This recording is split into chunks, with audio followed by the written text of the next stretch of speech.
Nahmaduhu wa nasta'inuhu wa nastaghfiruh wa na'udzu billahi min shururi anfusina wa min sayyiati a'malina may yahdihillahu fa huwa muhtadi wa may yudlil fala tajida lahu waliya mursyida. Asyhadu an la ilaha illallah wahdahu la syarika lah wa asyhadu anna Muhammadan abduhu wa rasuluhu alladzi la nabiyya ba'dah. Amma ba'du fa ya ayyuhal hadirun ittaqullaha haqqa tuqatih wa la tamutunna illa wa antum muslimun. Hadirin sidang Jumat yang mengharapkan Allah Subhanahu wa taala. Pertama-tama marilah kita sama-sama memanjatkan puji dan syukur kehadirat Allah Subhanahu wa taala, karena dengan kudrat serta iradatnya kita masih dapat berkumpul di masjid ini dalam rangka kita mengabdikan diri kepada Allah Subhanahu wa taala.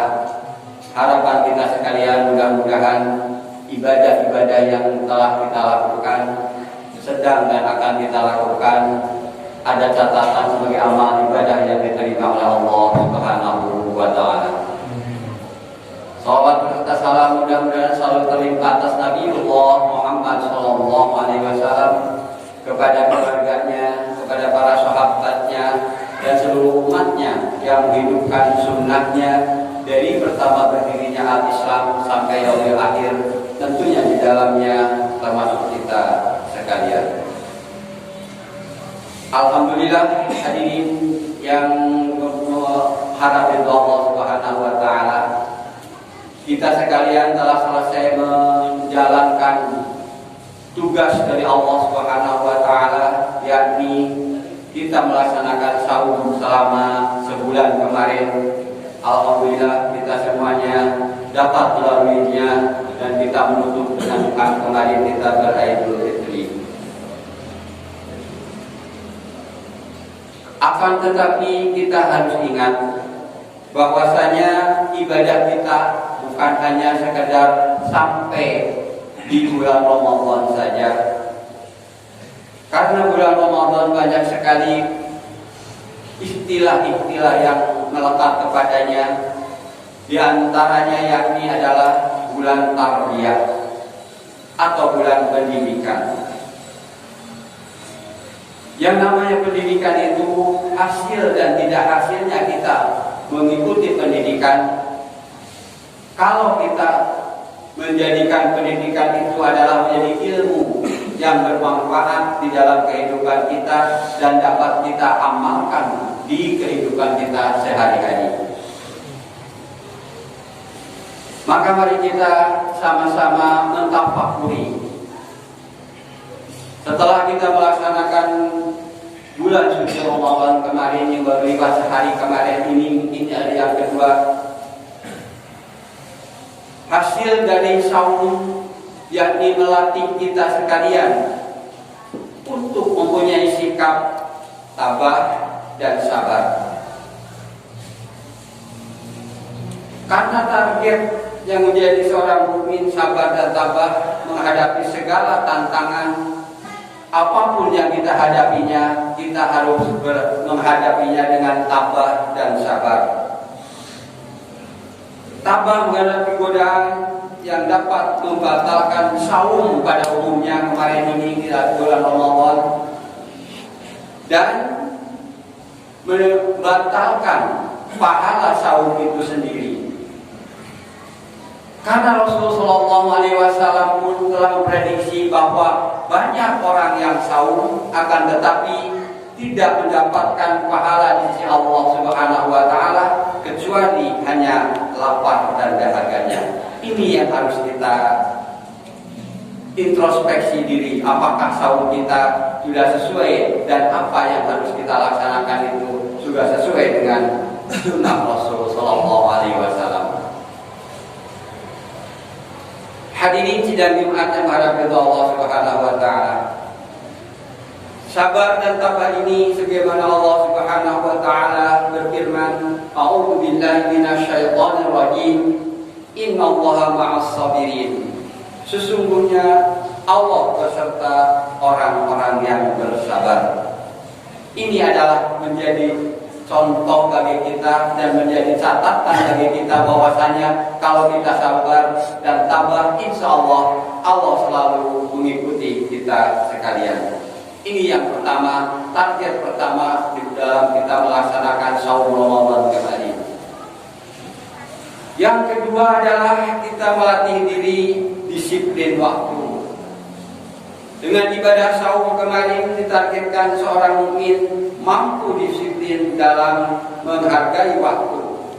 Karena kalau belum waktunya kita berbuka di dalam saum itu, kita tidak mau menyentuh makanan-makanan walaupun makanan itu adalah punya kita dan tidak ada siapa-siapa. Ini adalah satu kedisiplinan yang dijalankan oleh manusia kepada waktu kita beribadah kepada Allah Subhanahu wa taala. Disiplin waktu kita di mana waktunya kita sholat, alhamdulillah di bulan suci Ramadan kemarin banyak yang berjamaah masuk masjid. Apakah itu zuhur, asar, maghrib dan isya, selalu masjid penuh. Akan tetapi apakah kita akan tinggalkan begitu saja aktivitas bulan Ramadan yang begitu baik dan begitu banyak kita lakukan ibadah? Karena sekali lagi bukan hanya temporer kita ini melaksanakan ibadah, akan tetapi benar-benar satu kewajiban dan satu kebutuhan bagi umat manusia menjalankan perintah Allah Subhanahu wa taala. Sering saya sampaikan bahwasanya ibadah itu janganlah menjadi beban. Karena Allah Subhanahu wa taala tidak menginginkan ibadah kita, akan tetapi kitalah yang perlu kepada ibadah itu sendiri. Yang ketiga, mempunyai sifat jujur. Di dalam saum kita diperintahkan dan dijadikan kita orang-orang yang jujur. Dengan ibadah saum dikatakan seorang mukmin mampu menjadi seorang mukmin yang memiliki sifat jujur. Karena kalau kita sedang saum sendiri maupun banyak orang di depan masyarakat ataupun sendirian, tentu kita akan jujur. Karena apa? Karena saum yang sering saya sampaikan di sini hanya kita dan Allah Subhanahu wa taala yang tahu apakah kita saum ataupun tidak. Ini semua menjadi kejujuran kita, karena yang akan menilai di sisi pahala adalah Allah Subhanahu wa taala. Di dalam saum pun kita akan menjadikan jasmani dan rohani kita menjadi sehat. Sebagaimana Rasul sallallahu alaihi wasallam bersabda di dalam sebuah hadis, "Sumu tasihu." Saumlah kamu, niscaya engkau akan sehat. Tentu kita sering mendengar bahwasanya kalau kita ke dokter, kalau kita sakit, apalagi sakit kita ini harus memerlukan tindakan-tindakan yang lebih banyak. Minimal kita ini akan dioperasi.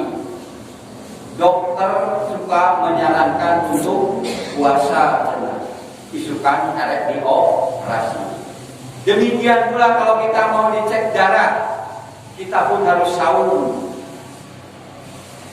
Ini adalah kalau kita buktikan bahwasanya Rasul Shallallahu Alaihi Wasallam ini bukan dokter. 14 abad yang lalu Rasul hidupnya di alam dunia ini, akan tetapi Rasul Shallallahu Alaihi Wasallam sudah menegaskan bahwa sumu tasihu, saumlah kamu akan sehat. Ini menjadi catatan kita sekalian. Insya Allah kalau kita sudah rutin saum, kita melaksanakan sunnah-sunnah saum, karena bukan saum wajib saja yang semuanya orang yang beriman harus melaksanakan perintah Allah tersebut, akan tetapi di bulan-bulan lain pun ada saum-saum yang harus kita lakukan. Ini adalah sebagai saum yang atau saum-saum sunnah. Kalau ada saum harian adalah saum dahulu. Sehari saum, sehari tidak. Sehari saum, sehari buka.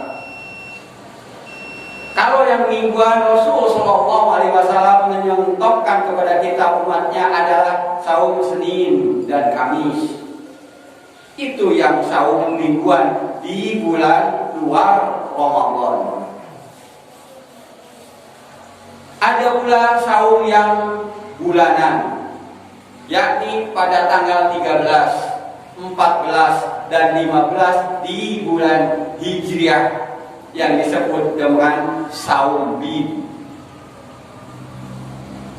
Marilah kita laksanakan apa-apa yang telah dicontohkan oleh Rasul Shallallahu Alaihi Wasallam, karena dengan saum Rasul Shallallahu Alaihi Wasallam tidak pernah sakit sebelum beliau ini wafat, dan dia pun tidak lama menderita sakitnya, hanya 3 hari beliau menderita sakit.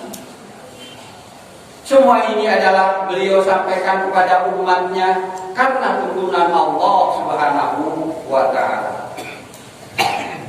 Yang kelima adalah punya rasa sosial terhadap sesama, karena kita tahu di akhir bulan Ramadan kita diwajibkan untuk menunaikan zakatul fitri, zakat fitrah. Ini adalah satu amalan yang Islam kaitkan di dalam peribadatan kita sebagai umat Islam, yakni kita membayar zakat fitrah untuk menyantuni fakir, miskin, gorimin, dan seterusnya. Ini yang ada di dalam Al-Quran dijelaskan dengan 8 asnaf. Akan tetapi kalau zakatul fitri ini prioritas utama adalah fakir dan miskin. Jangan sampai yang mengaku umat Islam di hari raya Idul Fitri itu mereka meminta-minta. Dan yang orang yang fakir miskin itu bukan orang-orang yang keliling-keliling untuk mencari sesuap dan 2 suap nasi, 1 atau 2 korma kalau di Arab, sesuap dan suap makanan. Akan tetapi yang benar-benar kita harus dinilai oleh para amilin itu yang sekitarnya, walaupun dia punya rumah, akan tetapi yang disebut fakir itu adalah mereka punya kerjaan dan punya penghasilan, akan tetapi tidak mencukupi untuk kebutuhan hidup sehari-hari. Ini fakir. Yang miskin adalah orang yang tidak punya pekerjaan, tidak punya penghasilan. Ini pun yang diprioritaskan untuk mendapat zakatul fitri. Yang keenam ada memiliki sifat mendekatkan diri kita kepada Allah. Karena di hari Idul Fitri kita selalu bersifat pemaaf. Sampai sekarang pun kita masih mengucapkan taqabbalallahu minna wa minkum. Kalau di Sunda itu bukan diapunkan sama daerah Patan, bukan itu, tapi ini adalah kebaikan kita semuanya, yang kenal maupun tidak kenal, kita bermusyafahah dan meminta maaf, saling memaafkan.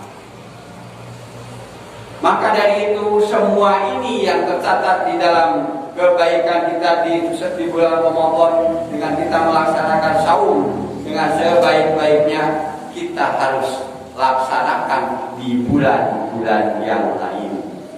Karena yang namanya pendidikan, tidak hasilnya pendidikan itu kalau kita sudah selesai dididik, kita dapat mengaplikasikan pendidikan itu di bulan-bulan yang lain. Barakallahu li wa lakum.